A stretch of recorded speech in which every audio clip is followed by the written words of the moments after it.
ایک بادشاہ نے اپنے بہنوئی کی سفارش پر ایک شخص کو محکمہ موسمیات کا وزیر لگا دیا۔ ایک روز بادشاہ شکار پر جانے لگا تو روانگی سے قبل اپنے وزیر موسمیات سے موسم کا حال پوچھا۔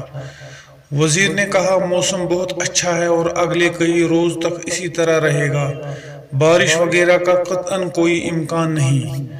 بادشاہ مطمئن ہو کر اپنے لاؤ لشکر کے ساتھ شکار پر روانہ ہو گیا۔ راستے میں بادشاہ کو ایک کمہار ملا۔ اس نے کہا حضور آپ کا اقبال بلند ہو، آپ اس موسم میں کہاں جا رہے ہیں؟ بادشاہ نے کہا شکار پر۔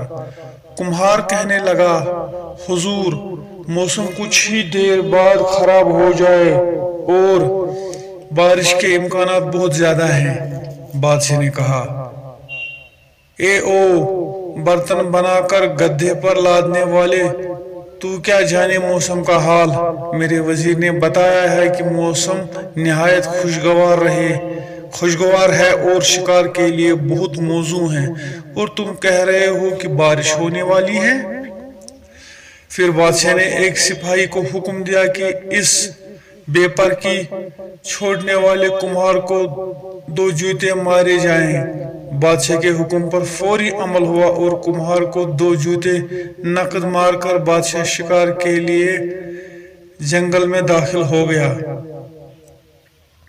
ابھی تھوڑی ہی دیر گزری تھی کہ گٹھاٹو بادل چھا گئے۔ آدھے گھنٹے بعد گرج چمک شروع ہوئی اور پھر بارش بھی ایسی کہ خدا کی پناہ، ہر طرف کیچڑ اور دلدل بن گئی۔ بادشاہ اور اس کے ساتھیوں کو بہت پریشانی ہوئی۔ شکار کا پروگرام خراب ہو گیا، جنگل میں پانی سے جل تھل ہو گئی، ایسے میں خاک شکار ہوتا۔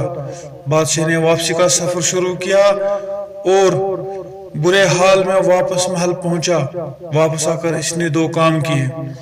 پہلا یہ کہ وزیر موسمیات کو فوری برطرف کر دیا، اور دوسرا یہ کہ کمہار کو دربار میں طلب کیا، اسے انعامات سے نوازا اور وزیر موسمیات بننے کی پیشکش کی۔ کمہار ہاتھ جوڑ کر کہنے لگا حضور کہاں میں جاہل اور ان پڑھ شخص اور کہاں سلطنت کی وزارت، مجھے تو صرف برتن بنا کر بھٹی میں پکانے اور گدے پر لاد کر بازار میں فروخت کرنے کے علاوہ اور کوئی کام نہیں آتا۔ مجھے موسم کا رتی برابر پتہ نہیں۔ ہاں البتہ یہ ضرور ہے کہ جب میرا گدھا اپنے کان ڈھیلے کر کے نیچے لٹکائے تو اس کا مطلب ہے کہ بارش ضرور ہوگی۔ یہ میرا تجربہ ہے اور آج تک میرے گدھے کی یہ پیش گوئی غلط ثابت نہیں ہوئی۔ یہ سن کر بادشاہ نے اپنا تاریخی فیصلہ سناتے ہوئے کمہار کے گدھے کو اپنا وزیر موسمیات مقرر کر دیا۔